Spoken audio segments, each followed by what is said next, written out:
You know you're driving a cool car when the car key is the car. It's a miniature version of the car.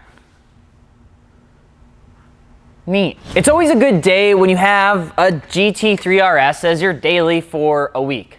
I know, it's a hard life sometimes, but somebody's gotta live it, and his name is me. I gotta deal with the bad hair days just like everybody else, but at least I have a $200,000 Porsche that I got to do it in. I'm Alex.fi on the gram, and in today's episode of So You Want, we're talking about the car that has riddled the YouTube searches, has decimated all in reviews. They hadn't had to put any parts from Japan, overseas, or anything like that, and has set the bar for performance and track cars for around the world yet again.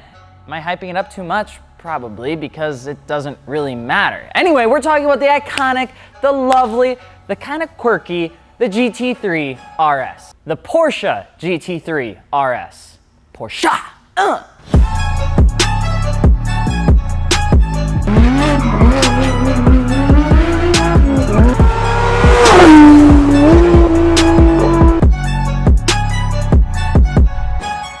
If you haven't subscribed yet, seriously, just do it now. I don't know what we got to do at this point. I've literally pulled out as many stops as humanly possible, making fun of my insecurities, stealing, borrowing cars. Also, if you're looking for wheels, tires, and suspension, be sure to hit fitmentindustries.com where you have the fastest and largest aftermarket car gallery in the world. It's pretty rad. This car's on Stockers, so it wouldn't make it in the gallery, but that's okay, because you wanna know what?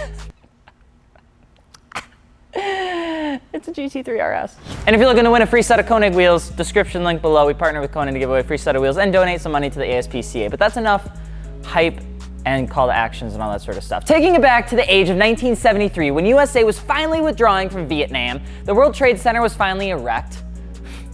And the Chrysler and other US car makers were closing plants because, hey, it's just a thing that US automakers seem to do all the time. It's not just now, it's not just 10 years ago, it's been forever. Over across the way, Porsche developed the Porsche Carrera RS. RS standing for Rennsport, or Racing Sport in English. The car itself was an upgraded 911 with staggering performance, 0 to 60 in 5.6 seconds, 100 miles per hour in 12.8, and a 150 mile an hour car that was no bigger than a Miata. The car had an iconic rear deck and front splitter, which was almost always paired with the legendary RS livery on the sides. Besides the fact that this old school RS had mechanical Bosch, fuel injection, stiffer suspension, and wider wheels, it was a car that many deemed to be, at the time, the car that truly set Porsche apart, especially in the 70s. The RS models were a bit peculiar, as they were built and named for the classes of racing that they were supposed to participate in. But as trim levels upgraded, such as the Turbo and the RSR, the simple RS badge kind of began to wane in its significance. The RS badge itself would come in and out of Porsche's timeline like James's dad when he was a kid. The 964 would see an RS badge in the form of a widened, angry-looking 911. The same attributes applied to this new variant of the RS. Lightweight, more power, stiffer suspension, and putting the driver just a little bit closer to consistent death. Although there are and were other RS models throughout the years, the 73 2.7 RS was the iconic RS that the GT3 RS carries its heritage from. I don't know how many more letters I need to put in these timelines, but you gotta keep up, all right? And enter the initial and first year of the death machine known as the 996 GT3. It was the 1999 model that was named after FIA's group GT3 Racing Series, because Porsche is creative like that, and re-established a racing spec-oriented version of the 911 that wasn't under their turbo line. Which, by the way, they may have the egg headlights at the time, but the 996 GT3 and the 996 Turbo were absolutely praised for how gnarly they were, even though with the change to water-cooled. So get out of my face about it, okay? I understand. The headlights, they're not the circular ones. They're like one of the ones that weren't circular. I get it, all right? They're frowned upon, they're not that great. You want a great performance car? Go pick up a Turbo, wrap it like I did, and just pray that everybody thinks it's a 997. In 2003, Porsche decided that we needed a scarier version of the GT3 though, which would be dubbed the GT3 RS. Built as a homologation special and carrying the RS badge from the 70s, the GT3 RS, hold on, would be even more nuts, dude.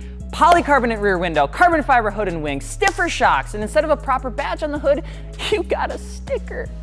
A sticker. because it was to save weight. It wasn't even because it wanted, I just don't even want to talk about it. It was weird. In terms of collectability, the 996 GT3 RS takes the cake next to the normal original Carrera. Why? Well, because they're about $350,000 and they are rare as all hell. If you can find one in the United States, you're not watching this video. Enter in the 997.1 GT3 RS in the beginning of 2006 and you begin to see the changes take place to begin pushing Porsche towards innovation. It used the all-wheel drive body for a wider stance and more tire. It retuned the 3.6 flat six and gave it a revised body style. But the car wasn't an incredible step from the 996 GT3 to the 997.1 GT3 RS, at least not enough for people to praise it like the other Porsche models. And then it came.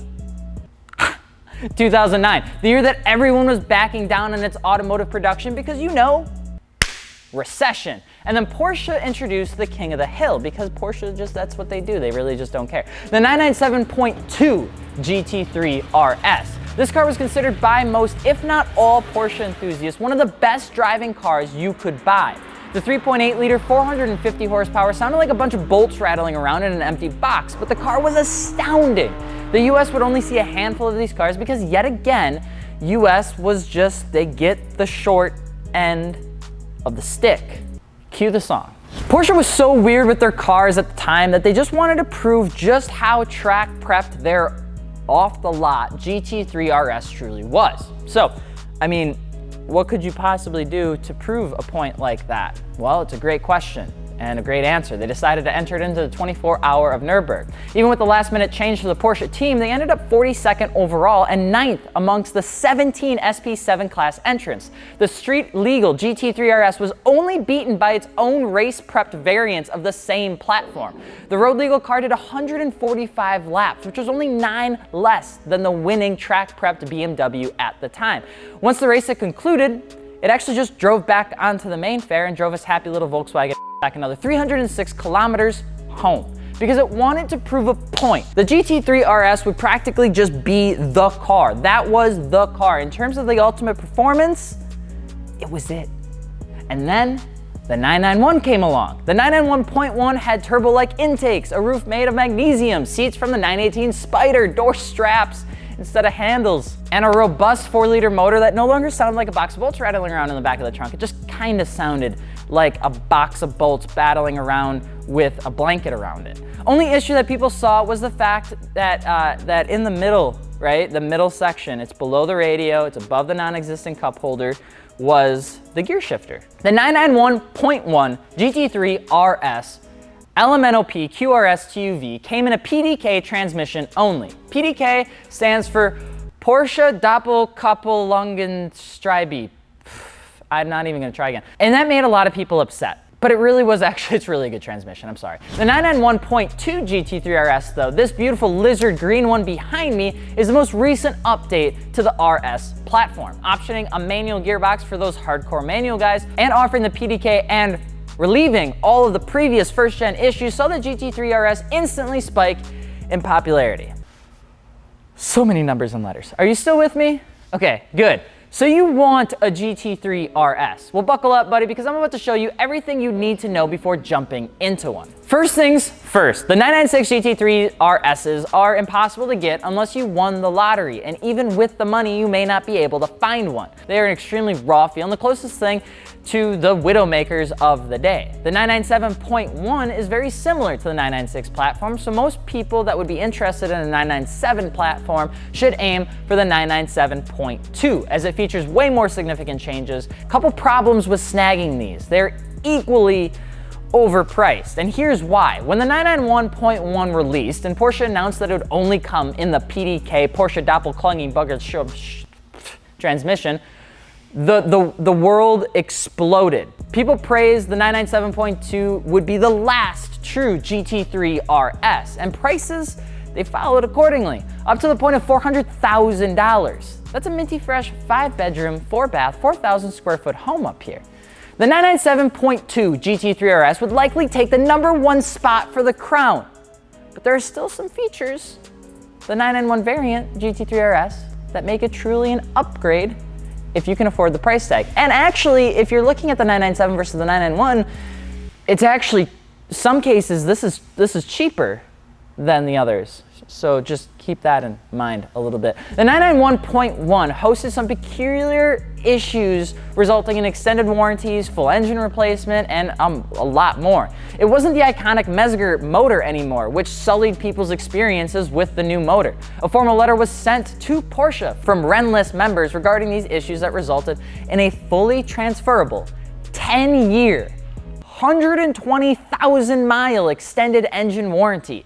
That is a beefy warranty for a car like that. If you're looking for a 991.1, you're gonna wanna be careful on what has or hasn't been handled and what repairs have or haven't been made. Repairs aren't really encouraged here, they're kind of required. And in all regards, this is probably gonna be the head stud issue similar of the old school SCs. And finally, we have the 991.2, and here's what you'll need to know. The car is painfully beautiful.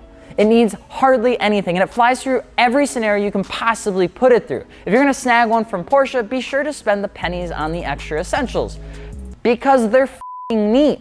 You get a fire extinguisher, 140 buckaroos, the Sport Chrono stopwatch, 510 Monopoly dollars. Matching seat belts is like 3,300 pesos. No, 33,000 pesos. You can get the aluminum door handle, this, that, and the other thing. Pretty much they're $220,000. Do you need that stuff? Probably not, but should you get it? Absolutely. The most important thing out of the little features is most notably the front axle lift system, which is a $3,490 option.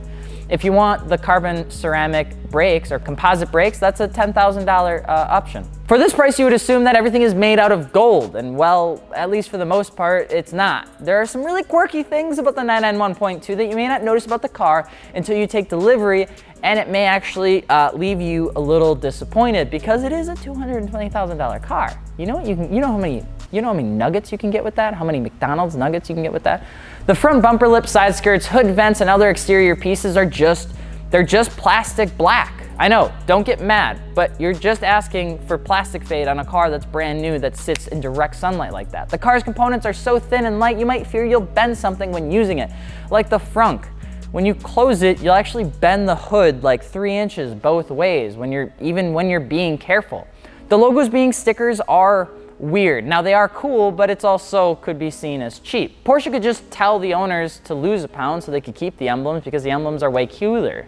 The bucket seats are a jungle gym to get into, but once you're in, and you better pray you don't have to get out. The cars require nothing, so for modifications, you're looking at window tint, ceramic clearing your paint, and a monthly subscription of ramen for the next 10 to 15 years. The GT3 RS is an iconic car in its own right. It's one of my favorites. It's like that's why I stole it for 10 days. It's one of those cars that is always compared to from when its competitors make their new top tier models. It's the car that people dream of once they own their M Series or AMG. It's the car that almost everyone wants in their collection. It is the old guy's collection car. It's the new guy's collection car. It's the car for good reason. The GT3 RS holds a legacy of being a superb road car that can outperform pretty much any track car, and it's done well for over 40 years. If there is a car to aim for, it should probably be a GT3 RS. We hope you enjoyed this episode of So You Want. Don't forget to subscribe, and if you're looking for aftermarket wheels, tires, or suspension, be sure to hit up fitmentindustries.com. And if you want to win some free wheels because you're trying to save up for your next GT3 RS, you can actually pick up a t-shirt below because we partner with KONIG wheels. Every t-shirt that we actually manage to sell, we make a donation to the ASPCA. It also gives you a chance to win some free wheels. So what else do you want from me? Probably nothing, maybe just a little bit more breath. I wonder how many times I actually breathed in this episode. Anyway, we hope you guys enjoyed this episode. Let us know what you want us to talk about next. My name is Alex. We will see you later. Peace.